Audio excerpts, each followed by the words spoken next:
শক্তি পায় না। 15-20 দিন হলে তো মানে কাজ করতেই মন চায় না, বসতে মন চায় না। কেউ যদি একটা কথা বলে 4টা আমরা শুনিয়ে দিই, এত মেজাজ ঊর্ধ্বে থাকে। আমার গসে পাক রহমতুল্লাহ তাআলা শৈশব একদিনের বাচ্চা, জি, তিনি গোটা মাস রোজা রাখলেন। সুবহানাল্লাহ। কোনো কান্নাকাটি নয়, কোনো চিৎকার নয়। আচ্ছা, গসে পাক রহমতুল্লাহ তাআলা এর ব্যাপারে আসছে, তিনি না খেয়ে প্রায় 80 দিন পর্যন্ত না খেয়েও থাকতেন। আল্লাহ আল্লাহ আল্লাহ, সুবহানাল্লাহ। না খেয়ে থাকতেন, অথচ ওনার শক্তির মধ্যে কোনো পার্থক্য দেখা দিত না। আমরা ইলিমের ব্যাপারে শুনলাম, গসে পাক যে ইলিম অর্জন করতে গেলেন, উস্তাদ যখন সবক দিতেন, তিনি ওই সবককে আপনার মুখস্থ করার জন্য জঙ্গলে চলে যেতেন। অথচ মেধা শক্তি প্রখর ছিল, কিন্তু কঠিন সাধনার জন্য একাগ্রতা তিনি বেছে নিয়েছিলেন যে জঙ্গলের মধ্যে।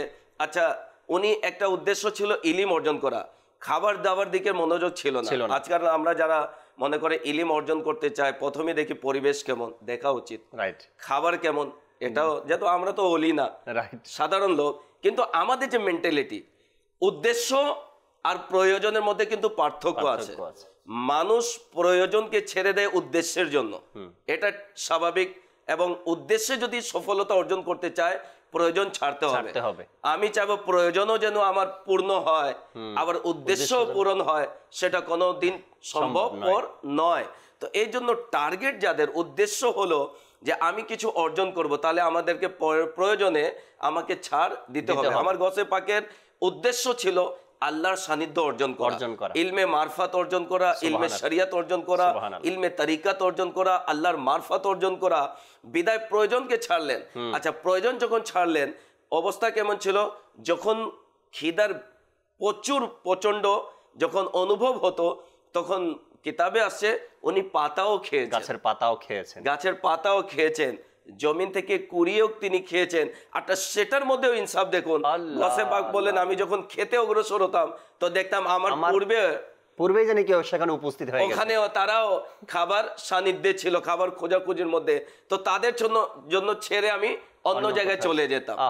নিজের প্রয়োজন আছে, কিন্তু অন্যের প্রয়োজনের প্রতি আমার গসে পাকের দৃষ্টি, এটাও কিন্তু তার জীবনী থেকে শিক্ষণীয় একটা বিষয়, যে নিজের প্রয়োজনের চেয়ে অন্যের প্রয়োজনকে প্রাধান্য দেয়া। এটি নবী পাক সাল্লাল্লাহু আলাইহি সাল্লামের জীবনীতেও পাওয়া যায়, যে নবী পাক সাল্লাল্লাহু আলাইহি সাল্লামের জিনিস অনেক কিছু প্রয়োজন ছিল, কিন্তু কেউ চেয়েছে দিয়ে দিয়েছে। যেমন একটি ঘটনা আছে, নবী পাক সাল্লাল্লাহু আলাইহি সাল্লামকে কেউ চাদর উপহার স্বরূপ দিল, নবী পাক সাল্লাল্লাহু আলাইহি সাল্লাম সেটি পরিধান করলেন, পছন্দ ছিল নবী পাক সাল্লাল্লাহু আলাইহি সাল্লামের সেই চাদর মোবারক। পরে যখন সাহাবায়ে কেরামদের মাঝে আসলেন, একজন সাহাবী বলে, ইয়া রাসূলুল্লাহ সাল্লাল্লাহু আলাইহি সাল্লাম, আপনার এই চাদর মোবারক আমার পছন্দ হয়েছে, যদি আমাকে দিয়ে দিতেন। নবী পাক সাল্লাল্লাহু আলাইহি সাল্লাম কোনো কথাই বলেননি, বাসায় গেলেন, চেঞ্জ করে ওই চাদর এনে তাকে দিয়ে দিলেন। অন্যান্য সাহাবায়ে কেরাম বলেন যে তুমি এটা ভালো করেনি, যে নবী পাক সাল্লাল্লাহু আলাইহি সাল্লাম অনেক পছন্দ করে সেটি গায়ে দিয়েছিলেন, তুমি সেটি নিয়ে নিলে। তখন তিনি বলেন, আমি এই জন্য নেইনি যে আমি পরিধান করব, আমি এই জন্য নিয়েছি এই চাদরকে আমি কাফন বানাবো, আমার যেন নাজাতের ওসিলা হয়ে যায়। সাহাবীর আকীদা দেখুন, নবী পাক সাল্লাল্লাহু আলাইহি সাল্লামের গায়ের সাথে যে চাদর লেগে গেছে, সেই চাদর তো বাজারেও পাওয়া যেত, সেই চাদর তো টাকা দিয়েও কিনা যেত, কিন্তু চাদর তো কিনা যেত, পাওয়াও যেত, কিন্তু এই বরকত পাওয়া যেত না। যেহেতু নবী পাক সাল্লাল্লাহু আলাইহি সাল্লামের জিসিম মুবারক থেকে টাচ হয়েছে, এখন সে চাদর কিন্তু সাধারণ চাদর নয়, সে বরকতময় চাদর। এবং ওনার আকীদা দেখুন, আমি কবরে নিয়ে যাব, এই চাদরই আমার নাজাতের উসিলা। নবী পাক সাল্লাল্লাহু আলাইহি ওয়াসাল্লামের দরবারে চেয়েছে, তিনি দিয়ে দিয়েছেন। তো এটি নবী পাক সাল্লাল্লাহু আলাইহি সাল্লামের আদর্শ থেকে বোঝা যায়। আমার গসে পাক রাহমাতুল্লাহ তাআলার জীবনের মধ্যেও এটা এসেছে, যারা যা চেয়েছে, যখন চেয়েছে, আমার গসে পাক তাদেরকে দান করেছেন। আজও গসে পাক থেকে যদি চাওয়া হয়, তাহলে নিঃসন্দেহে শেখ আব্দুল হক মুহাদ্দিসে দেলভি রাহমাতুল্লাহ তাআলা তিনি নিজের কিতাবে লিখেছেন যে 4 জন ওলিদের মধ্যে এমন যারা এখনো নিজের কবর মুবারক থেকে উঠে সাহায্য করতে ক্ষমতা রাখে, তার মধ্যে অন্যতম হলেন গসে পাক রাহমাতুল্লাহ তাআলা। যদি সাহায্য চাওয়া হয় তাহলে তিনি নিজের কবর মুবারক থেকে উঠেও আমাদেরকে সাহায্য করতে পারেন। এক ব্যক্তি গসে পাক রাহমাতুল্লাহ তাআলার কাদরিয়া তরিকা মুরিদ হবে, এই নিয়ত নিয়ে বের হলো। বাগদাদে যখন পৌঁছার পর জানতে পেল যে গসে পাক দুনিয়া থেকে বিদায় নিয়েছেন। আল্লাহ। সে ব্যথিত হলো যে আমি আসছিলাম যে গৌসে পাকের হাতে মুরিদ হব, উনি বিদায় নিয়েছেন, এখন গৌসে পাকের মাজারে সে উপস্থিত হলো। তো যেহেতু আকাঙ্ক্ষা নিয়ে এসেছিল গৌসে পাকের হাতে হাত রেখে আমি মুরিদ হব, সে বলল যে বাস্তব চোখে দেখলাম আমার গৌসে পাক নিজের রজা মুবারক থেকে উঠলেন, ওঠার পর আমার হাতে হাত রেখে আমাকে মুরিদ করালেন, এরপরে আমার থেকে বিদায় নিলেন। সুবহানাল্লাহ, সুবহানাল্লাহ। এটা আল্লাহর ওলিদেরকে আল্লাহ তাআলা অনেক শান মর্যাদা দান করেছেন।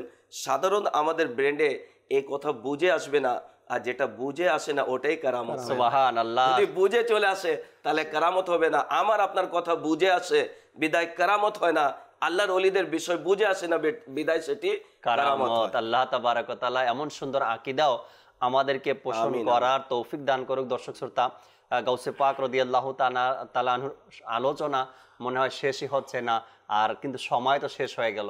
রহমতপূর্ণ প্রবাদ এই অনুষ্ঠানে আমরা গাউসে পাক রাদিয়াল্লাহু তাআলা আনহুর জীবনের একটি দিক নিয়ে, একটি বিষয় নিয়ে আমরা আলোচনা করার চেষ্টা করব।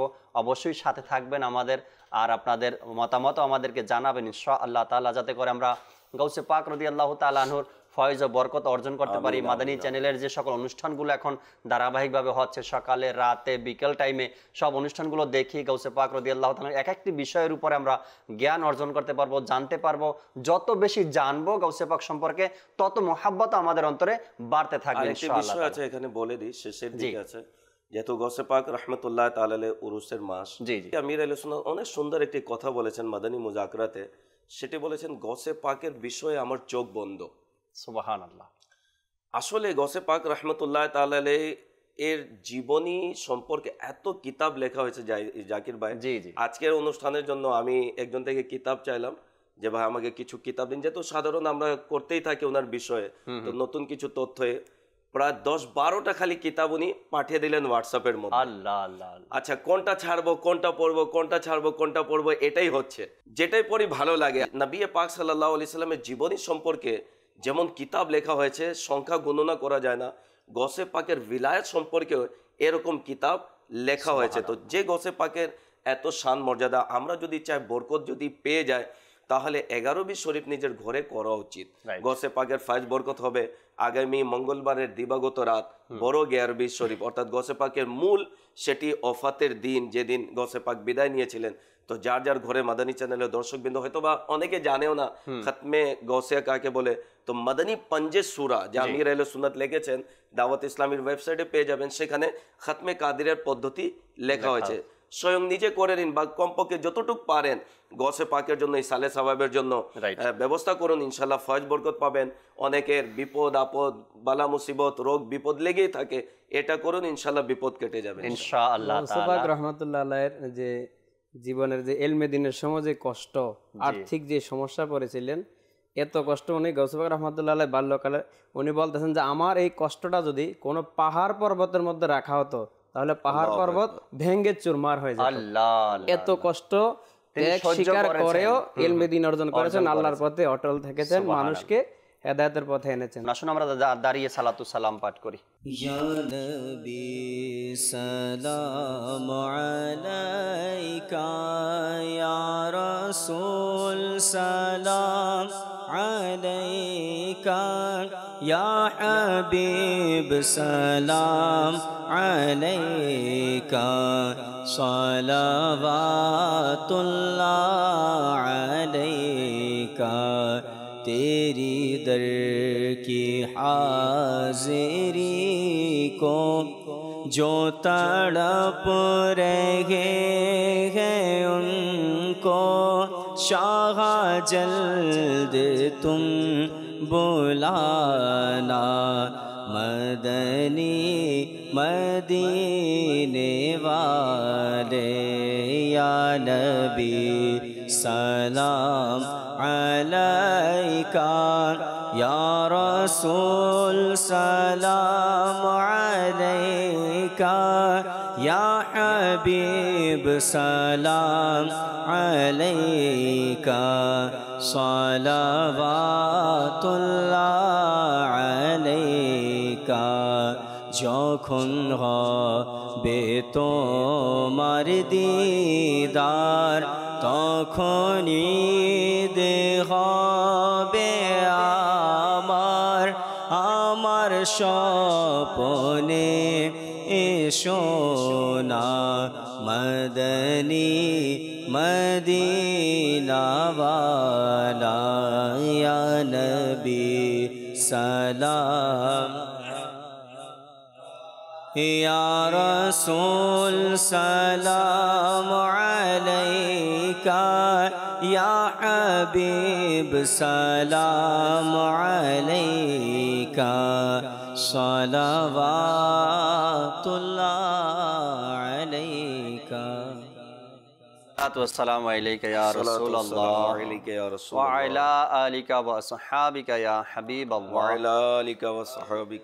سبحانك اللهم وبحمدك لا إله إلا أنت أستغفرك وأتوب إليك سبحانك اللهم وبحمدك لا إله إلا أنت أستغفرك وأتوب إليك سبحانك اللهم وبحمدك لا إله إلا أنت أستغفرك وأتوب إليك الصلاة والسلام عليك يا نبي الله وعلى آلك وأصحابك يا نور الله لا إله إلا الله محمد رسول الله সাল্লাল্লাহু তাআলা আলাইহি ওয়াসাল্লাম। তাহাজ্জুদ আর ফজরের অভ্যাস আছে যার, রহমত পূর্ণ প্রভাত হয় তার।